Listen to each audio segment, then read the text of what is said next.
हिंदी साहित्य के सभी विद्यार्थियों का आपके अपने YouTube चैनल डिजिटल गुरु हिंदी पर हार्दिक स्वागत और अभिनंदन। आज हम कक्षा 12 हिंदी साहित्य की दो प्रमुख कविताओं का अध्ययन करेंगे। एक तो है बनारस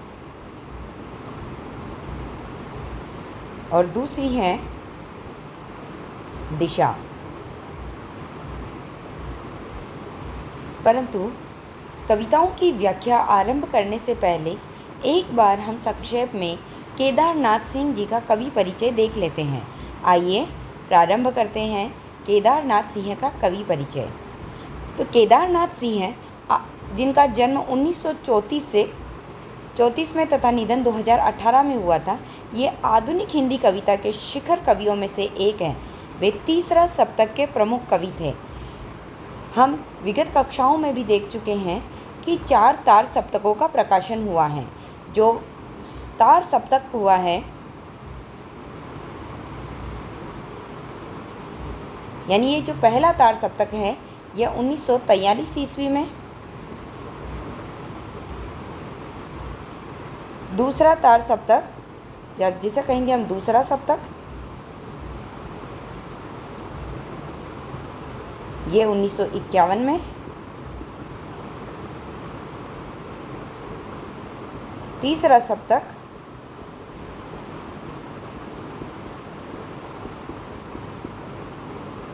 1959 में। और जो चौथा तार सप्तक है,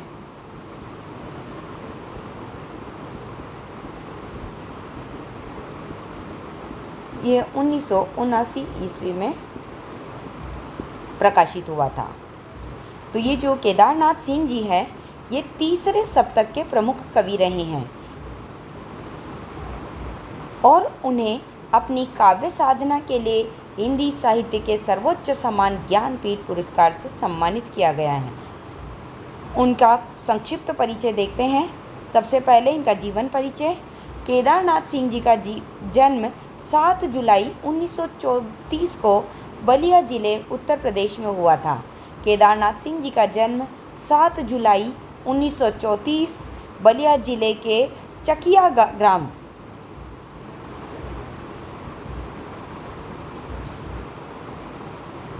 उत्तर प्रदेश में हुआ।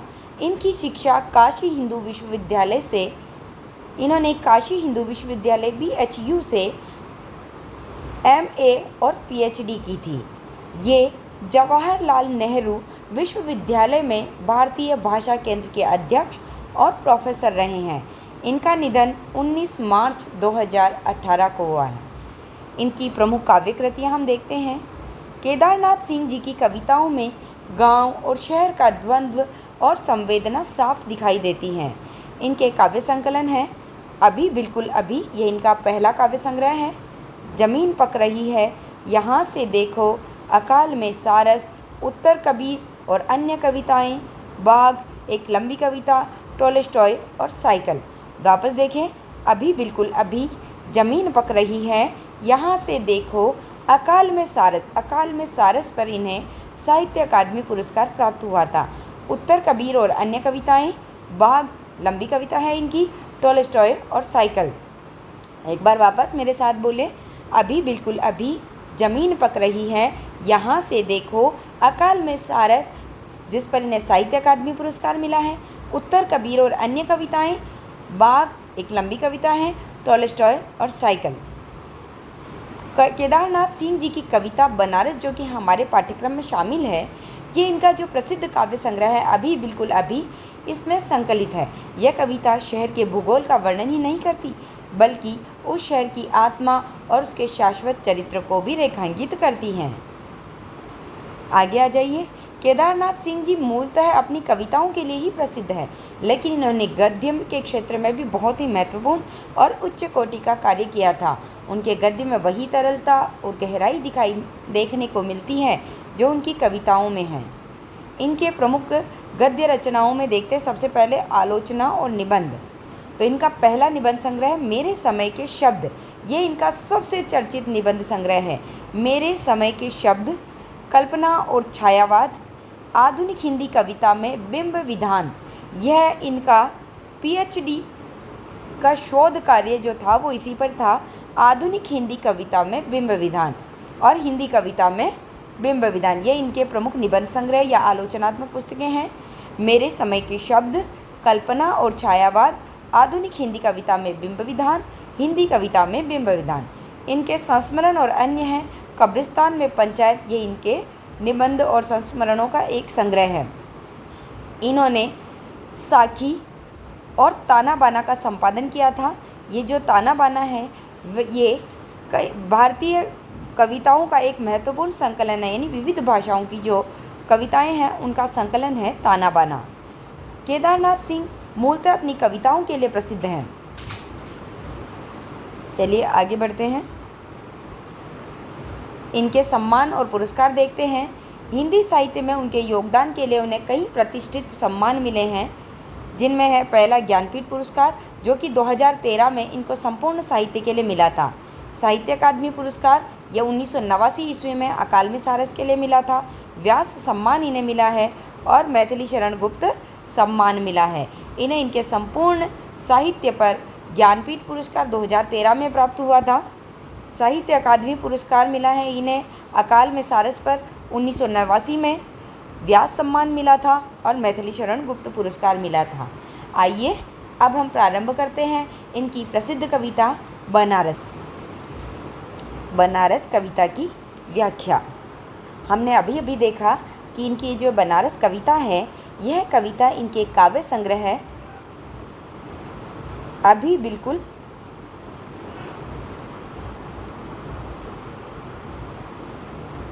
अभी से संकलित है।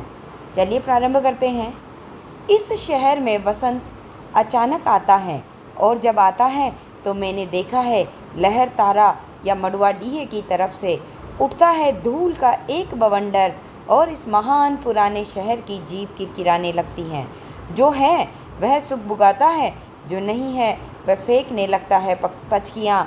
आदमी दशाश्वमेध पर जाता है और पाता है घाट का आखिरी पत्थर और कुछ मुलायम हो गया है। सीढ़ियों पर बैठे बंदरों की आंखों में एक अजीब सी नमी है और एक अजीब सी चमक से भर उठता है भिखारियों के कटोरों का निचाट खालीपन।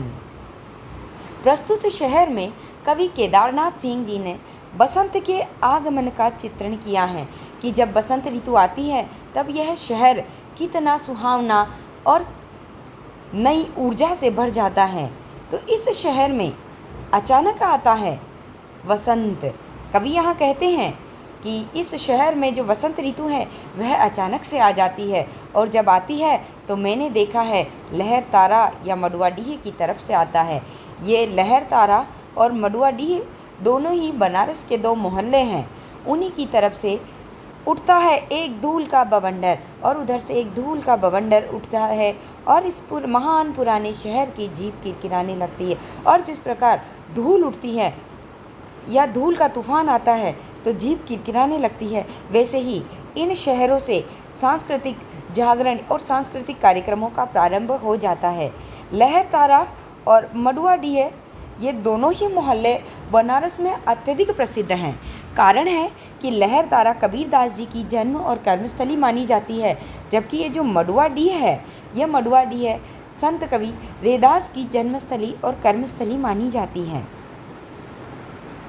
जो है वह सुगबुगाता है, जो नहीं है वह फेंकने लगता है पचकिया।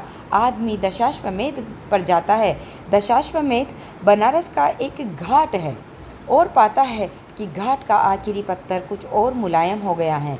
सीढ़ियों पर बैठे बंदरों की आंखों में एक अजीब सी नमी है और एक अजीब सी चमक से भर उठता है भिखारियों के कटोरों का निचाट खालीपन। तो यह जो प्रस्तुत पद्यांश है यह अंतरा भाग 2 से संकलित कविता बनारस से उद्धृत है। इस कविता के रचयिता प्रयोगवादी कविता के कवि केदारनाथ सिंह हैं और यह कविता हमने अभी देखा है कि इनके काव्य संकलन अभी बिल्कुल अभी से संकलित है।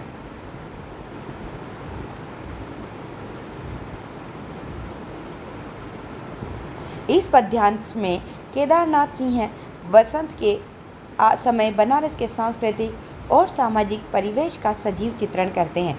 वे कहते हैं कि बनारस शहर में वसंत ऋतु का आगमन अचानक आता है।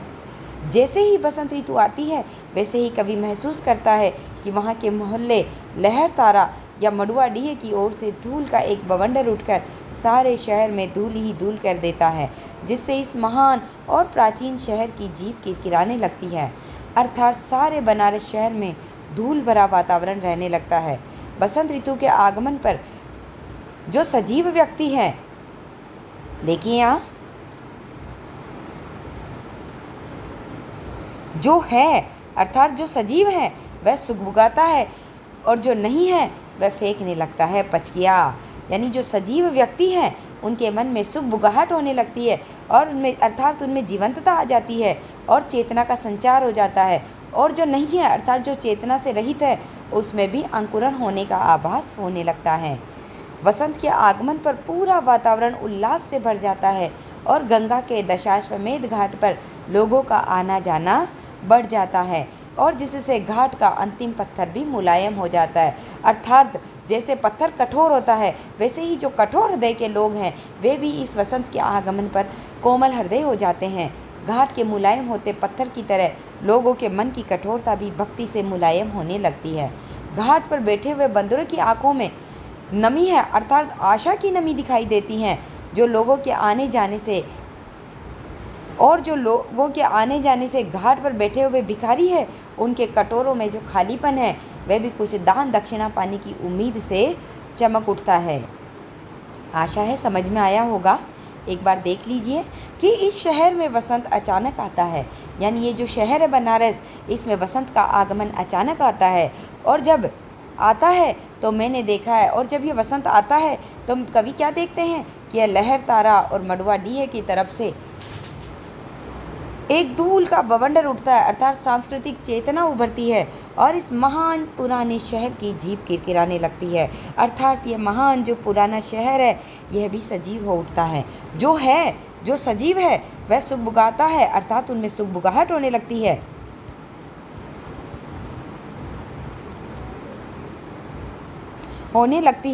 और जो नहीं है वह फेंकने लगता है पचकिया। पचकिया का अर्थ होता है अंकुरण, और जो निर्जीव है उसमें भी अंकुरण होने लगता है। आदमी दशाश्वमेध घाट पर जाता है। वैसे तो बनारस में कई घाट है, लेकिन दशाश्वमेध घाट का एक अपना महत्व है। तो आदमी यानी व्यक्ति दशाश्वमेध घाट पर जाने लगते हैं और वे क्या पाते हैं, घाट का आखिरी पत्थर कुछ और मुलायम हो गया है। यानी घाट पर जो आखिरी पत्थर है वह मुलायम हो गया है। अर्थात जो कठोर हृदय वाले जो लोग हैं,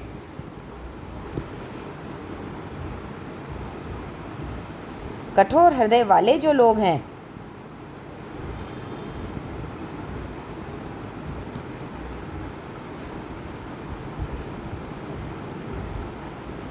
कि मन भी कठोरता छोड़कर कैसे हो जाते हैं, मुलायम हो जाते हैं। अर्थात वे कठोरता त्याग करके नर्म उनका हृदय कोमल हो जाता है, कोमल हो जाते हैं।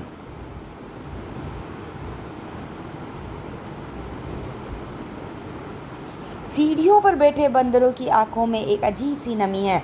जो सीढ़ियों पर बंदर बैठे हैं उन बंदरों की आंखों में भी एक अजीब सी आशा की नमी है अर्थात उनके आंखों में आशा की चमक है और एक अजीब सी चमक से भर उठता है भिखारियों के कटोरों का निचाट खालीपन।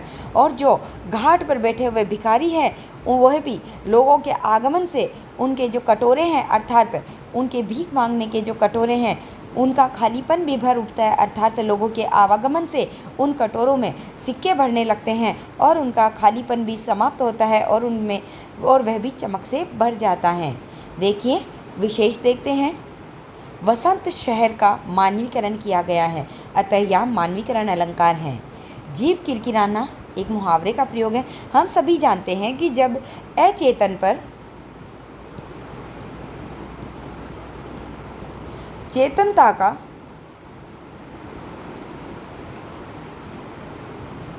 आरोप किया जाता है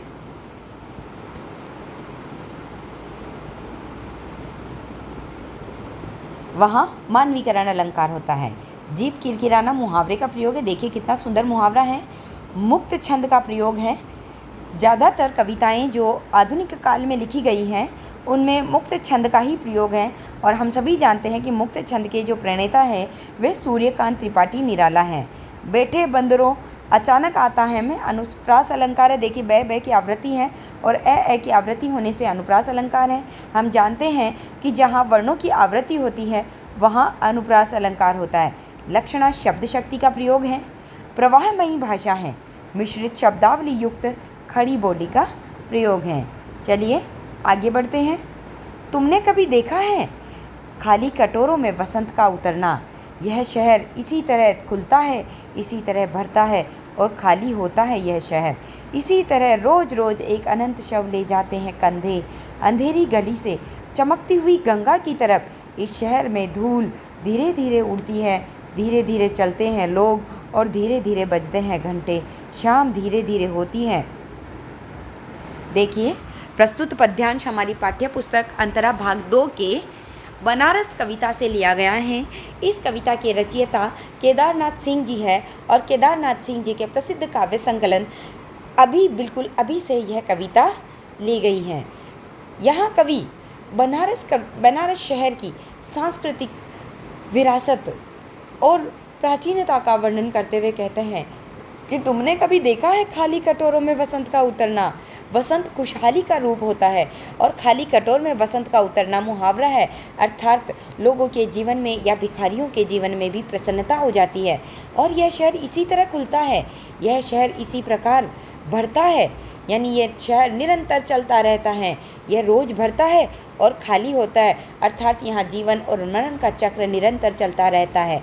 यह शहर इसी तरह रोज़ रोज़ एक अनंत शव ले जाते हैं कंधे। इस शहर में निरंतर रोज़ एक अनंत शव, अनंत का अर्थ जो कभी समाप्त न होता हो, ऐसे में शव ले जाते हैं कंधे। यहाँ एक घाट प्रसिद्ध है बनारस का, जिस घाट का नाम होता है मणिकर्णिका।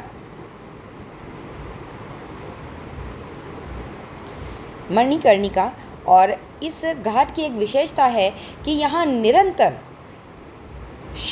शवों का दाह संस्कार होता ही रहता है, चाहे आप किसी भी समय जाएं। इस मणिकर्णिका घाट पर दाह संस्कार की प्रक्रिया निरंतर चलती रहती है। तो यह शहर और अनंत रोज एक अनंत शव ले जाते हैं कंधे, यानी एक शव निरंतर चलते रहते हैं अंधेरी गलियों से और किधर चमकती हुई गंगा की तरफ। ये घाट गंगा तट पर ही हैं। इस शहर में धूल धीरे धीरे उड़ती है, इस शहर में धूल भी धीरे धीरे उड़ती है, धीरे धीरे चलते हैं लोग, धीरे धीरे बजते हैं घंटे, शाम भी धीरे धीरे होती हैं। यहाँ धीरे धीरे से तात्पर्य है कि यह एकता के सूत्र में बंधा हुआ शहर है। देखिए इसकी व्याख्या वापस देखते हैं कि यह प्रस्तुत पद्यांश पाठ्य पुस्तक अंतरा भाग 2 में संकलित कविता बनारस से उद्धृत है। इस कविता के रचयिता प्रयोगवादी कविता कवि केदारनाथ सिंह हैं और यह कविता अभी काव्य संकलन से संकलित है। तो प्रस्तुत पद्यांश में केदारनाथ सिंह जी बनारस के सांस्कृतिक और सामाजिक परिवेश का सजीव चित्रण करते हुए कहते हैं। कवि कहते हैं कि यह शहर श्रद्धा, भक्ति और विरक्ति का मिश्रण है। कवि पूछता है, क्या आपने कभी खाली कटोरों में वसंत का उतरना देखा है? अर्थात दशाश्वमेध घाट पर जब लोगों का आना जाना बढ़ता है तो भिखारियों के कटोरे भीख से भरने लगते हैं और वसंत में शहर इसी तरह धीरे धीरे खुलता है और भीड़ इकट्ठा हो जाती है। रोज़ शाम को यह शहर ऐसे ही धीरे धीरे खाली होने लगता है। यह शवदाह करना पुण्य का कार्य माना जाता है। यहाँ शवदाह करना पुण्य का कार्य माना जाता है। अतः हर रोज़ बनारस की अंधेरी गलियों में से सूर्य की रोशनी से चमकती हुई गंगा की ओर अनेकों शव जाते हैं। यह शहर अपनी स्वाभाविक गति से चलता है। इस शहर में धूल भी धीरे धीरे उड़ती है, लोग भी धीरे धीरे चलता है, मंदिरों में लगे घंटे भी धीरे धीरे बजते हैं। इस शहर में शाम का आगमन भी धीरे धीरे होता है। अर्थात यह शहर अपनी निरंतरता के लिए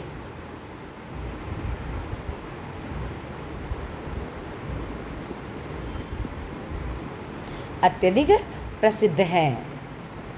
चलिए विशेष देखते हैं। वसंत और शहर का मानवीकरण किया गया है।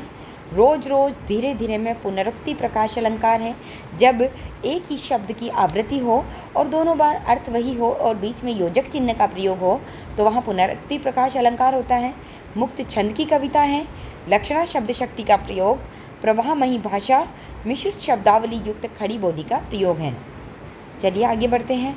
यह धीरे धीरे होना धीरे धीरे होने की भी सामूहिक लय दृढ़ता से बांधे हैं समूचे शहर को, इस तरह कि कुछ भी गिरता नहीं, कि हिलता नहीं कुछ भी, कि जो चीज़ जहाँ थी वहीं पर रखी है, कि गंगा वहीं है, कि वहीं पर बंधी है नाव, कि वहीं पर रखी है तुलसीदास की खड़ाऊ सैकड़ों बरस से। यानी ये जो धीरे धीरे होना है और ये धीरे धीरे जो हो रहा है, ये एक सामूहिक लय है, अर्थात इसमें निरंतरता है और दृढ़ता से, और यही निरंतरता इस सारे शहर को एकता के सूत्र में इस प्रकार बांधे हुए हैं कि इसकी प्राचीनता और इसकी संस्कृति आज भी जैसे की तैसे हैं, वह हिलती नहीं है, अर्थात वह वही विद्यमान है। और जो चीज़ जहाँ थी, अब यहाँ कवि कहते हैं कि जो चीज़ बनारस में जहाँ थी वे वहीं पर रखी हुई है। यहाँ वे गंगा नदी का जिक्र करते हैं कि गंगा नदी सैकड़ों वर्षों से बनारस में उसी प्रकार बह रही है, कि वहीं पर बंधी है नाव, और वहीं गंगा नदी के तट पर नावें बंधी हुई हैं, और वहीं रखी है तुलसीदास जी की खड़ाऊ। और तुलसीदास जी की जो खड़ाऊ है वह सैकड़ों वर्षों से वहीं पर रखी हुई हैं। हम सभी जानते हैं कि तुलसीदास का जो अंतिम समय था वह बनारस में ही बीता था, और बनारस के में प्राचीन काल में यह मशहूर था, या ये कहे कि यह बहुत ही प्रसिद्ध था कि बनारस में मृत्यु होने पर व्यक्ति सीधा शिवलोक को जाता है। इसीलिए बनारस में को मृत्यु का शहर या बनारस को शिव का शहर भी कहा जाता है।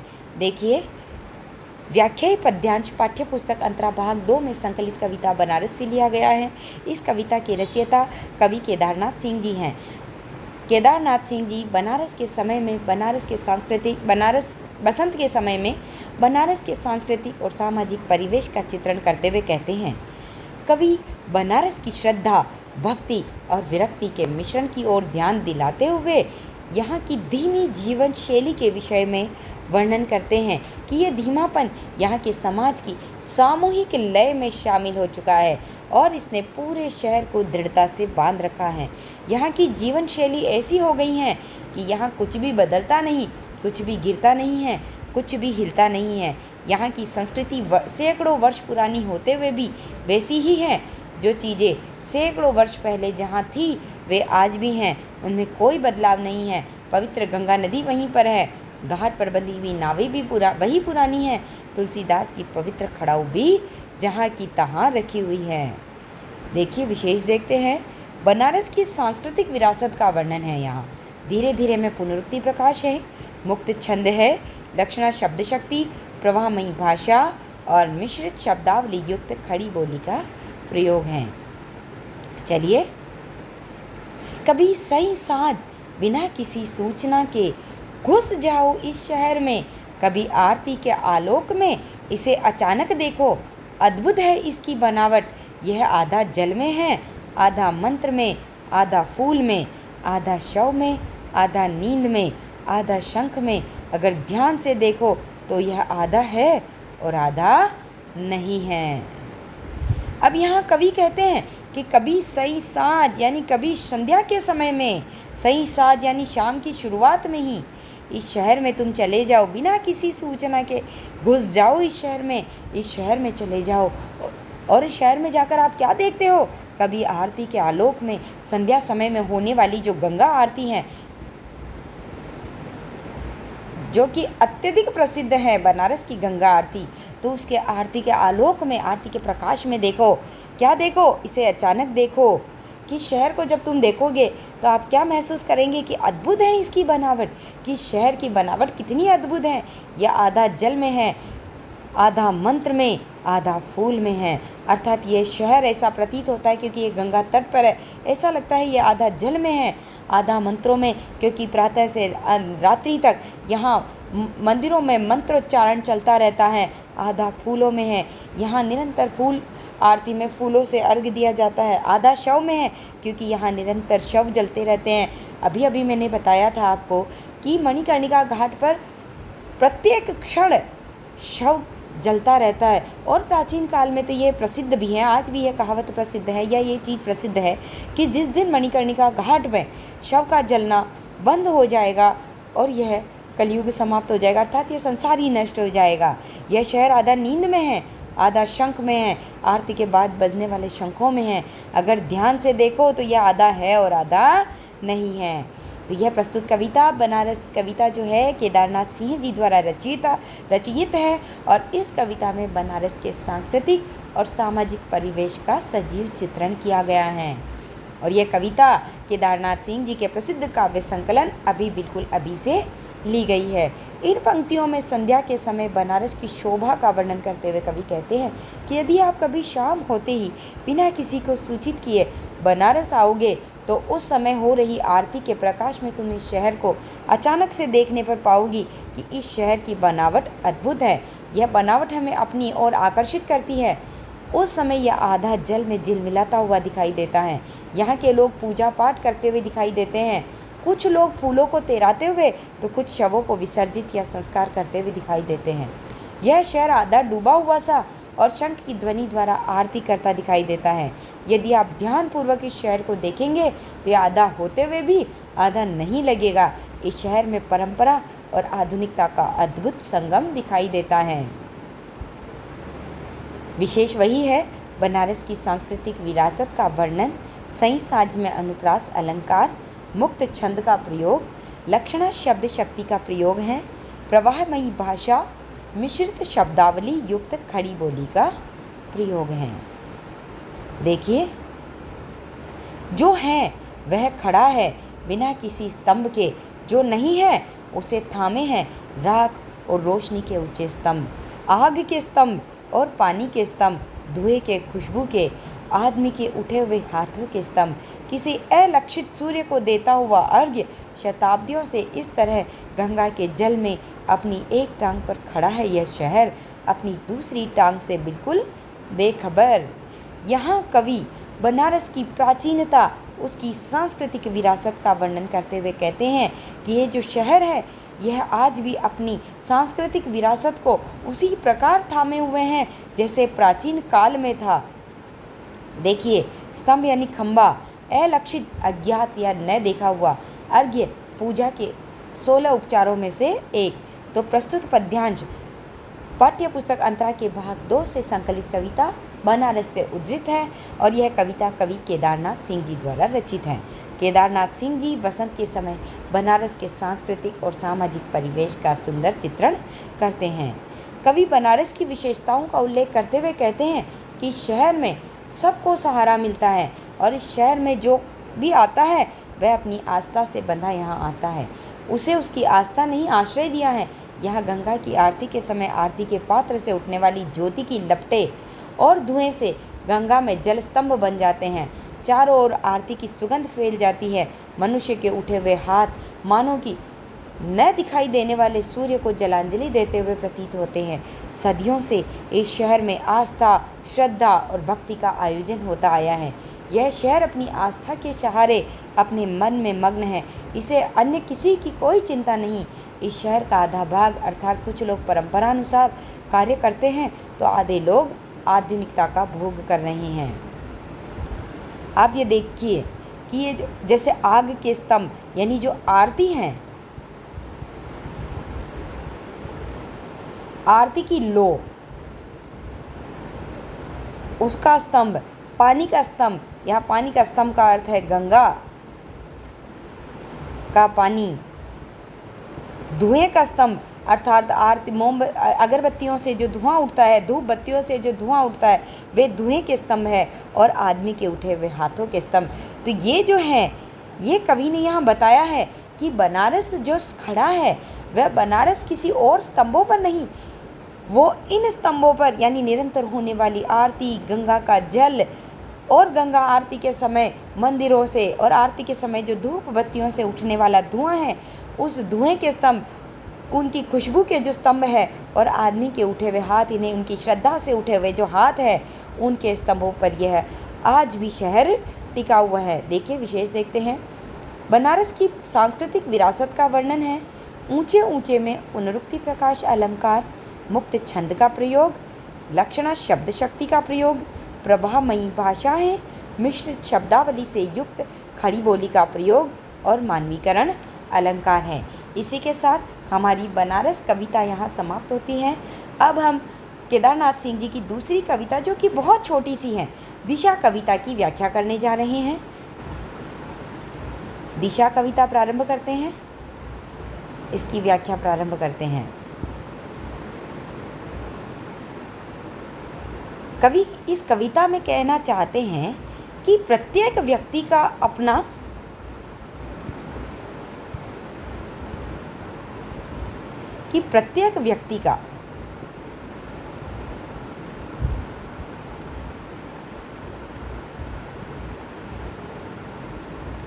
अपना यथार्थ है, अर्थात प्रत्येक व्यक्ति का अपना एक सत्य है। तो कवि यहाँ कहते हैं, हिमालय किधर है? मैंने उस बच्चे से पूछा जो स्कूल के बाहर पतंग उड़ा रहा था। उधर उधर, उसने कहा, जिधर उसकी पतंग भागी जा रही थी। मैं स्वीकार करूं, मैंने पहली बार जाना हिमालय किधर है। यहाँ कवि ने बाल मनोविज्ञान का चित्रण किया है और साथ ही बताया है कि प्रत्येक व्यक्ति का अपना एक यथार्थ है। तो प्रस्तुत पद्यांश जो है यह अंतरा भाग 2 में संकलित कविता दिशा से उद्धृत हैं और इस कविता के रचयिता प्रयोगवादी कविता के कवि केदारनाथ सिंह जी हैं। प्रस्तुत पद्यांश में केदारनाथ सिंह बच्चे के साथ बात करते हुए बताते हैं कि हर व्यक्ति का अपना एक यथार्थ होता है। कवि कहते हैं कि कवि केदारनाथ सिंह जी स्कूल के बाहर पतंग उड़ा रहे एक छोटे बच्चे से प्रश्न करते हैं कि बताओ हिमालय किस ओर है। तो वह बच्चा अत्यंत ही स्वाभाविक जवाब देता है कि जिधर उसकी पतंग उड़ी जा रही है उसी ओर हिमालय हैं। अब कवि जीवन में पहली बार स्वीकार करते हैं कि उससे वास्तव में अब मालूम हुआ कि हिमालय की दिशा क्या है। कवि बाल मनोविज्ञान के सहारे ये दिखाना चाहते हैं कि प्रत्येक व्यक्ति का अपना यथार्थ है। देखिए, सबसे पहले तो यहाँ बाल मनोविज्ञान का चित्रण है। उधर उधर में पुनरुक्ति प्रकाश है, मुक्त छंद है, मिश्रित शब्दावली युक्त खड़ी बोली, प्रश्नोत्तर शैली में लघु कविता हैं और पतंग भागी जा रही है में मानवीकरण अलंकार हैं। तो इसी प्रकार हमारी केदारनाथ सिंह जी द्वारा रचित दोनों ही कविताएं दिशा और बनारस की व्याख्या पूर्ण होती हैं। आशा है आपको मेरा यह प्रयास पसंद आया होगा। यदि आपको कक्षा पसंद आती है, मेरा यह प्रयास आपको लाभकारी होता है, तो आप इस कक्षा को अधिक से अधिक शेयर करें। चैनल पर नए हैं तो सब्सक्राइब करें। इस चैनल पर पहले से ही 3 पाठ, जिनमें जयशंकर प्रसाद रचित देवसेना का गीत और कार्नेलिया का गीत, सूर्यकांत त्रिपाठी निराला की सरोज स्मृति और अज्ञेय रचित दीप अकेला कविताओं की व्याख्या और एक बूंद कविताओं की व्याख्या पहले से ही हैं। यदि अभी अब तक आपने नहीं देखी हैं तो उन्हें भी देखें। साथ ही कवि परिचय की श्रृंखला भी जो मैंने प्रारंभ की थी वह भी पहले से ही चैनल पर अपलोड है, तो उन्हें ज़रूर देखें। चैनल को लाइक करें, सब्सक्राइब करें, ताकि मैं आगे भी आप सभी के लिए और भी उपयोगी कक्षाएं लेकर आती रहूं। धन्यवाद। मिलते हैं अगली कक्षा में।